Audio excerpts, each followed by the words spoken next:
Hey everyone, how you doing? Tech4O channel here, and this is the Xiaomi Mijia deep dive.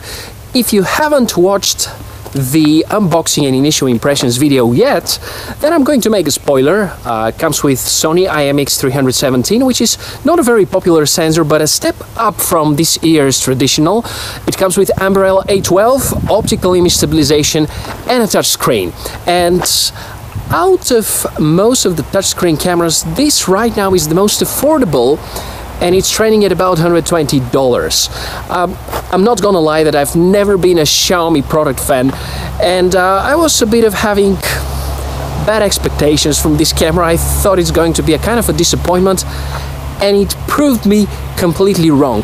I honestly love this camera since the very first moment I touched it, probably because of the paint texture, which is super unique, and almost everything inside this camera is very unique. You have unique navigation, very fresh approach of the menus, you have fantastic features, and well, one of the differences among this camera and the other action cameras is lack of accessories. So if you're not a person who is really insistent on getting lots of accessories, I think you're going to be just fine with the standard packaging.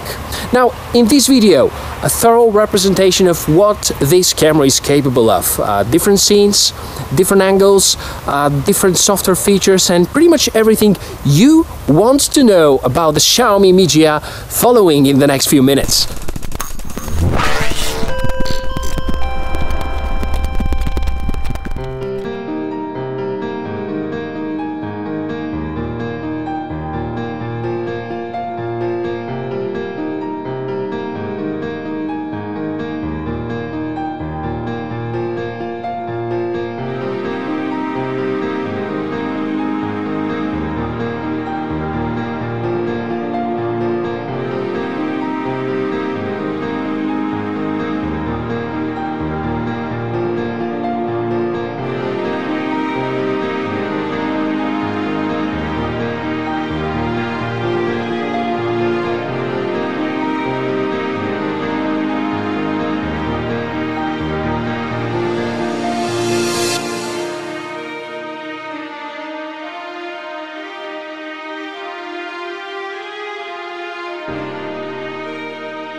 So that Xiaomi Mijia is hell of a great camera, isn't it?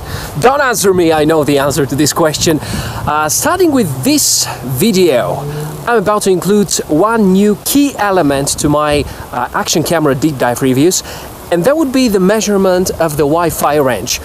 It's because a lot of people are asking me, hey, can I use this action camera for FPV or whatsoever? Well, what can I tell you? For FPV, that wouldn't be a great idea, primarily because its range would be quite limited. But knowing what DJI Spark means for so many people and having the chance of doing selfies while your drone is in the air, oh yeah, maybe these cameras are a good idea to be attached to a drone that can lift them up, and maybe you can search for the best angle and the best picture. Of course, you have to remember that most of the drones which are not designed for photography do not offer these tilting options that typically the DJI drones do. Now, what I'm going to do, I'm gonna get my smartphone using GPS. I'm going to locate my starting point, and then I'm simply going to start to walk with the phone application connected to the camera here, looking at the image, and as soon as I lose signal, I'll just recall the spot and measure for how long it took place. The phone used here is going to be my, let me show you again, OnePlus 3. absolutely standard basic settings, and I'll try to use this phone as often as possible when it comes to measuring this kind of distance, because you know, the Wi-Fi module in different smartphones can vary. It can get a bit more voltage, a bit less voltage. It could have different Wi-Fi chip, you know, variations are quite many. I'm gonna quickly prove that there is no interference here. So right now I'm scanning for networks, and I'm not quite sure. Maybe the distance between the lens and the phone is too short, but there are no Wi-Fi networks nearby. So perfect conditions. Let's go out and start the test. So I have a tripod prepared. Here it is. Putting the camera. All right. Good. And you'll be seeing me through the whole time. Now my smartphone, which I need to prepare.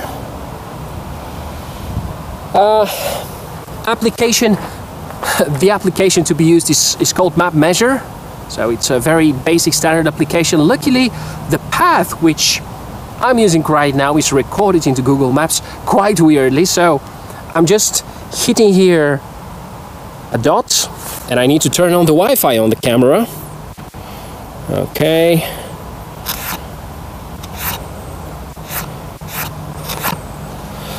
Now I know I can't turn on Wi-Fi while a recording is going on, so I'll stop myself for a moment. Ha! That is nice! Wow, I even look beautiful! Hello, minions! So, interesting, I've never tried this before, and right now I can clearly see that the LED is illuminating both red and greenish when the Wi-Fi is on, which is great. You know if the Wi-Fi is on, and you know if your camera is connected. And I guess I can just start the recording on my smartphone. Okay. Yeah, it's the first time, so excuse me if I'm not too handy with that. Right, so here back the application, and I guess it's time to go. Cheers! See you in a while.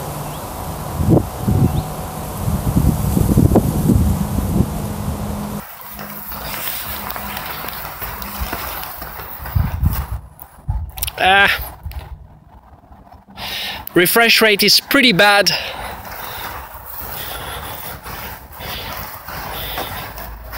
Yeah, I know that right now you can hear me through my smartphone. So I'm just trying to wave back at you. Unfortunately, my smartphone is probably not giving any kind of information of that type. And now it says disconnected.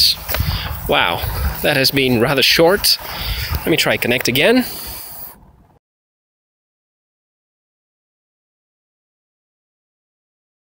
Now, okay. Steps. 1, 2, 3, 4, 5, 6, 7, 8, 9. It's 10 steps exactly. So that's the new world record. That was a bumpy start with those range tests, but I really hope these are going to be useful. And what we can say is that the Wi-Fi of this Xiaomi Mijia is about 10 meters of range around the camera, and when you go beyond 6 or 7 meters, the video drops. Now let's go further. This camera is not suitable for a dash cam because there basically is no dash cam menu, and it has a slightly different logic between charging and turning on the camera. While most of the action cameras automatically turn on as soon as you plug in a power source, this one does not do that, and actually that's a behavior I appreciate so much. So yeah, like I said, there's no dash cam mode, but you can still use that as a dash cam. You could attach it using a regular camera mount, but you have to turn the action cam upside down like that, and maybe you have to use a bit of software to turn it over after the recording, or there is a nice convenient option in the menus to do that. So how does it work? Let's find out.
that has been most of what I wanted to share with you in regards to the Xiaomi Mijia action camera.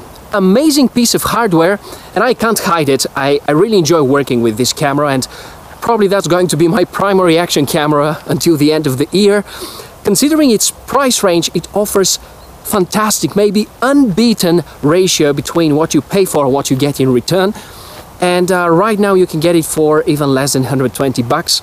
I can easily compare it to the GoPro Hero 6, which has been announced a few days ago, so its price is just one-fifth of what you pay for the GoPro, and in terms of features and image quality, I bet it's not too far away.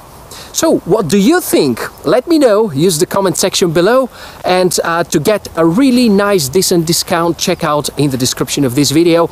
I very much want to thank you for watching this video, and looking forward to see you in the next one.